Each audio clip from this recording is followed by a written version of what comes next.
And today's topic of discussion is not exactly, not quite, not that kind of effects. We're not talking about spacecraft and lightning bolts and fire and flames. Michael Bay, gotta love Michael Bay. By the way, if you haven't seen that new movie, Edge of Tomorrow, check it out, awesome movie.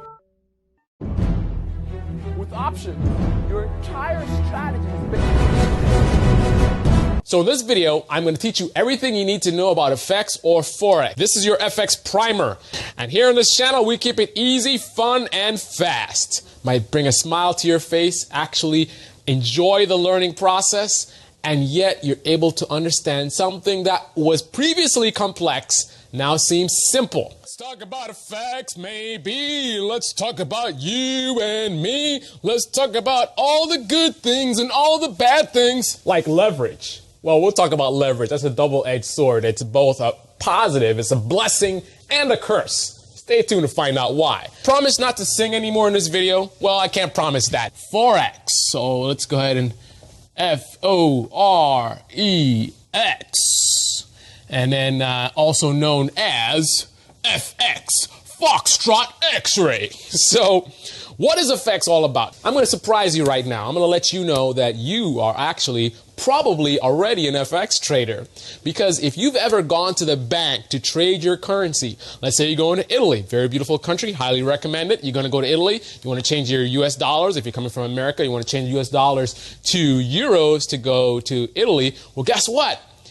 You're basically kind of in a way participating in the FX market. I mean, what you're doing is essentially the core of what happens in the FX market. So the FX market is basically you're trading currencies. So with equities, you trade companies. Now, I know this is oversimplified. I'm trying to make this in a format where everyone can understand. So basically, I'm trying to focus on concepts here.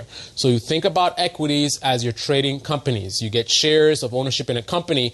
In FX, it's like you trade countries. So what does that mean? The health of a company affects the stock price in equities market.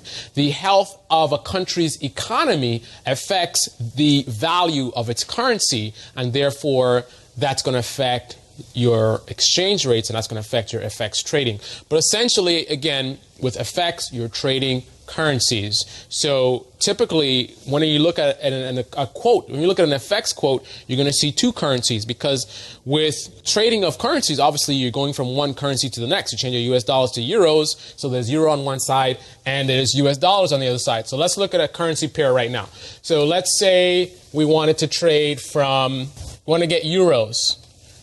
So here is the symbol, and this is how things are written in FX. This is a symbology. So EUR representing euros, and then you put a slash like this, and on this side you put US dollars.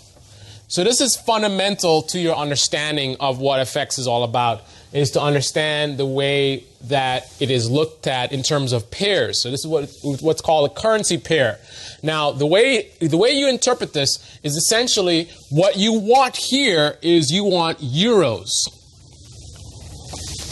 And this is what you have. So whenever you see this format, this is the target currency, and this is essentially what you have to convert. So I have US dollars, I want to get euros. So always look at it that way. So, and the proper terms is this is actually your counter currency, and this is your base currency. So how many US dollars will it take to get my target currency? I want 100 euros. So I have to pay a certain amount of US dollars to get that euro amount. So that's the way it looks. So when you look at quotes and you see something like $1.38, for example, being a quote, that means it's going to be $1.38 US dollars to get 1 euro. And that essentially is the basis for the FX market in terms of the way you look at things.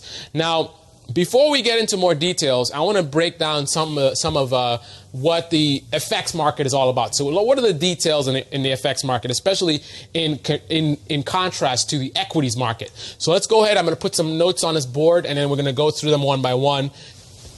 I know exactly what you're thinking. I'm a mind reader.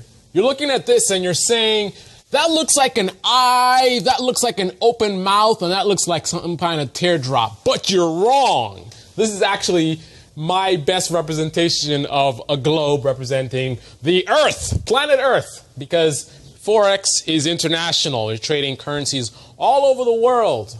Aussie dollars, Canadian dollars, Mexican dollars, yen, US dollars, euros, you name it.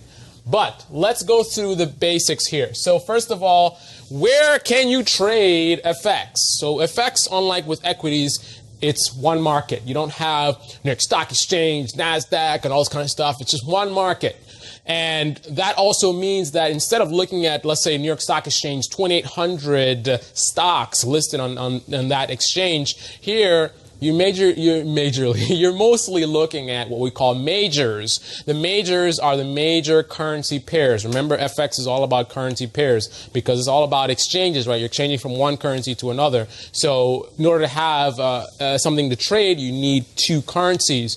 And the main ones are from the main economies around the world. So you have those main pairs, which are called the majors. And we'll go over those majors in a little bit. So the next thing is, when can you trade? You can trade 24 hours a day, 5 days a week. So you want to neglect your family and your kids. You want to be trading FX at 3 a.m. in the morning? Go right ahead. Trade all day, trade all night. No problem. And one of the reasons why you can do that, I'm actually going to skip here, is because you have an extremely high amount of liquidity. The liquidity in the FX market is tremendous compared to that of the equities market. So in comparison, let's say potentially 5 trillion, 5 with a T, 5 trillion a day in the FX market compared to a little bit, let's say 4 billion with the equities market. 4 billion shares a day with the equities market potentially compared to the 5 trillion. And just to give you a little perspective here, and we're going to jump to size. What's the difference in the size of the FX market to the equities market? Well, let's just say that this represents the entire equities market. Are you ready for this? If that's the entire equities market, then this is the FX market. Wrong. That would be incorrect. If this dot represents the equities market, then this circle is too small to represent the FX market. The FX market is about 600 times that of the equities market, so this circle would have to be much larger. Or another way to look at it is this dot here is 3 times too big. To put this in scale, to put this in an accurate scale, this dot is actually 3 times bigger than it needs to be.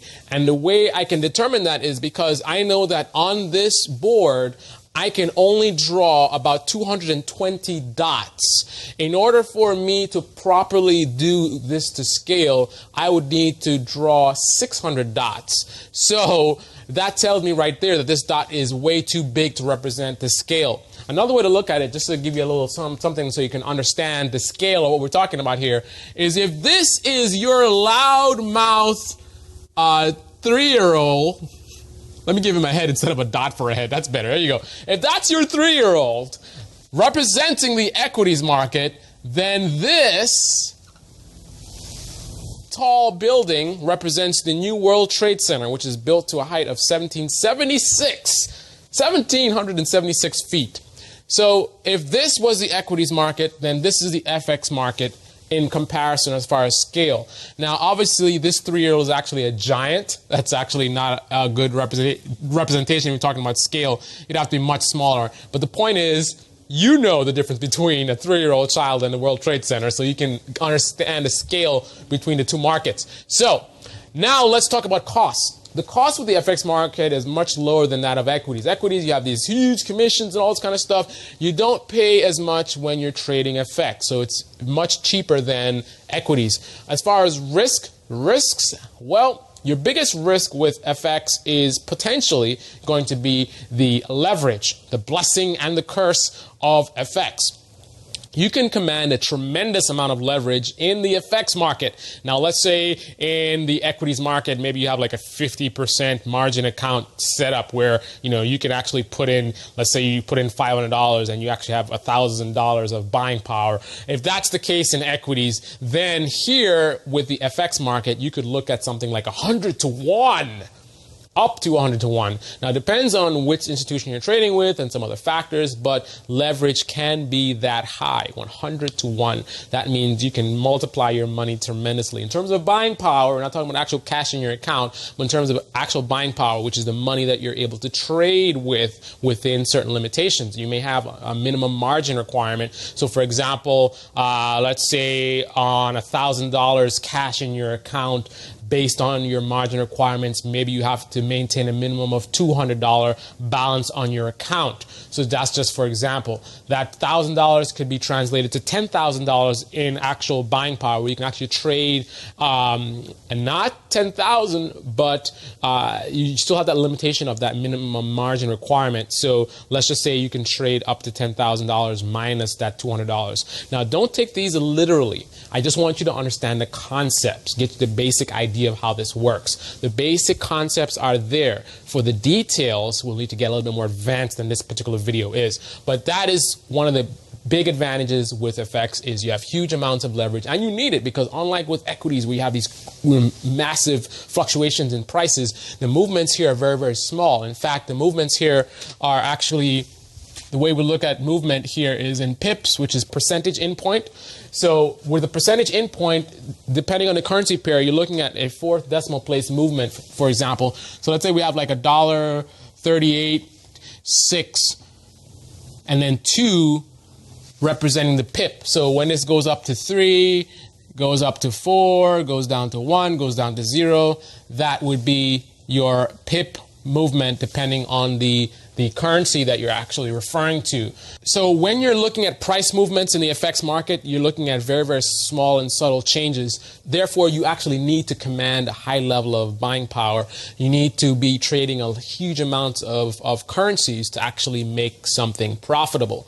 Unlike, again, with equities where you could have a massive fluctuation in price, where you can make a lot of money real quick with not that much of investment, depending on the stock and the stock price, of course. But with FX, generally, you're looking at very, very small movements. So therefore, you want to have a lot of shares, or not shares, you want to have a lot of currency. You want to trade a lot of money or currency in order to make any kind of sizable profits. So that's something to consider. The other thing is we talked about the size of the market. We talked about the liquidity. Liquidity is very high. You can trade anytime you want to. There's always liquidity. There's always pretty much you can buy, sell anytime you want to, and those are the basics pretty much of the FX market.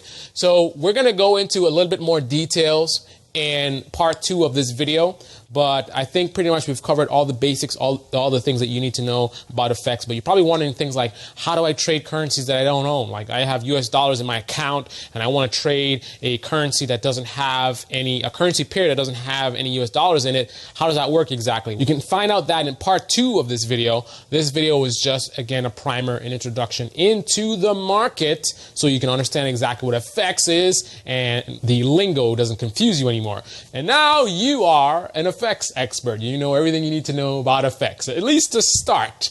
So the next thing is for you to investigate further and learn further, learn the details. We just talked about the concepts in this video, but you need to learn about the details. How do margin accounts work? How do you actually trade? How does the accounting work? And I'll talk about some of that stuff in future videos, but you also need to go out and do your own research as well. I'm just helping to get you started, helping to get rid of that intimidation factor. Now you can go with confidence. So you are watching Carlisle Speaks Wall Street, and that has been my FX primer as requested by my subscribers.